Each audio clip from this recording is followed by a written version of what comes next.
More than half a day before doors open, many are waiting patiently in line to get their hands on Swedish fashion giant H&M's latest Marni collection. In a sea of fashionistas huddled outside Orchard Building like refugees, one man stood out. What time were you here? 5:30. 5:30. Do you know what you're queuing for? Still waiting here. My friend come back. No back. So what time is your friend coming back? 11 o'clock come back. And at 12:30 a.m., slightly over an hour later than promised, Pooja Shah, a doctor, relieved the 26-year-old foreign worker of his line queuing duty right after she finished work. I met a stranger on the street and I offered him some money. To queue for you. How much do you offer him? $35. Yes. And That's 2 days of his salary for doing nothing but sitting here and resting. I thought that was a very good deal. I didn't want to miss this epic collection. It's epic because I like Marni. I own a few, very few. I really can't afford the actual Marni, so H&M for Marni is really good. I was under the assumption that, okay, I'll come at 2 o'clock in the morning, you know, it's still quite early according to me. And I'll queue here, and then I was just randomly during lunch looking through and I panicked. I was like, oh my god, people start queuing at 4. Oh no, oh no. So I was just waiting at Wheelock at the traffic light and I saw this man and I was like, hey, maybe I should ask him to queue and then go back when I'm free. And he said yes. Yes, so desperate are people to get their hands on these hot ticket items that they not only pay others to queue on their behalf, but get them to help them buy stuff too. Are you lining up for anything to buy for yourself? No. So who are you queuing for? My friend. And for people like 20-year-old Shah who queued a full 19 hours before doors opened at 8 a.m. I'm sure you're not second in the queue just for scarves. No. Scarves, accessories, maybe some of the printed shirts. Still considering. And I'm helping some of my friends to get some clothes too. Yep. What's the benefit for you? Let's just say it's a friendly charge. Yeah. Ka-ching! And at the going rate of $50 or more a piece, there was a potential of earning quite a pretty penny, and even more on the black market or eBay too. Though it was hard-earned. But for other than profit, was it worth the crazy queuing? We asked fashion blogger Ridwan, who was first in line at 12:30 p.m. the day before the launch.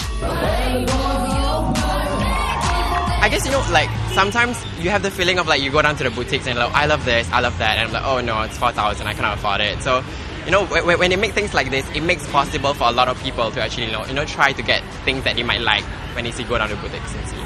But would these cutthroat prices affect or dilute the image of the high-end brands? I guess designers are tapping into high street label to see, like, how they can make their brand accessible to, a different kind of crowd.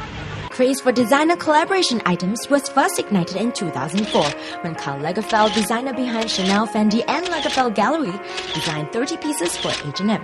And its success led to a boom with other brands hot on their heels. Most recently, the H M Marni collection launched on the 8th of March and the America Transfer for Topshop collection to be launched in Singapore on the 10th of March.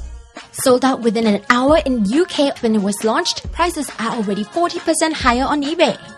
This H M Marni collection sold out in the New York flagship store in less than an hour. And within minutes, items like the straw hat that retailed at $14.90 here in Singapore were fetching prices for more than $80 USD on eBay. This despite strict rules enforced where customers are only allowed one piece per item. The queue in Singapore saw 400 people clock in before 8 a.m. and qualified for the 10-minute shopping dash limited to 35 people per session at 15-minute intervals before doors were open to public. But it did seem that even people who sauntered into the queue at 6 a.m. or later still managed to get most of what they wanted. Did that upset others who queued overnight that stock seemed rather plentiful? So, what time did you actually come to queue? 11 p.m. Now there's still people who are coming into queue, and there's still a lot of stock left. Not really. Actually, the sizes are running low. Yeah, the sizes really running low. But they still are. So do you feel a bit cheated? No, actually, not really. Why not? Because we got what we want already, actually. Reportedly, all the accessories and the maxi dress were sold out by 11:30 a.m. before the store was even open to public. And even though they might have looked a little worse for wear, all those who came early seemed pretty pleased with their purchases, and many left with their newfound queue and shopping buddies, including Dr. Pooja. So what did you manage to get, Pooja? Everything. Everything? Yeah. Look at that. I think I got 12. And how much did you spend? 1,200. Never again, probably. Did you get everything you wanted? You got everything. Most of the men's stuff. Everything. Most of the men's stuff. How much did you spend? 1.19. So worth it. Happy? Happy shoppers. Satisfied. Well, it might seem crazy to queue for hours, but Rohai from the Straits Times Urban as well as myself decided to give it a try. And we teach you how to do it as glamorously as possible. So stay tuned to our next 2 clips packed with tips.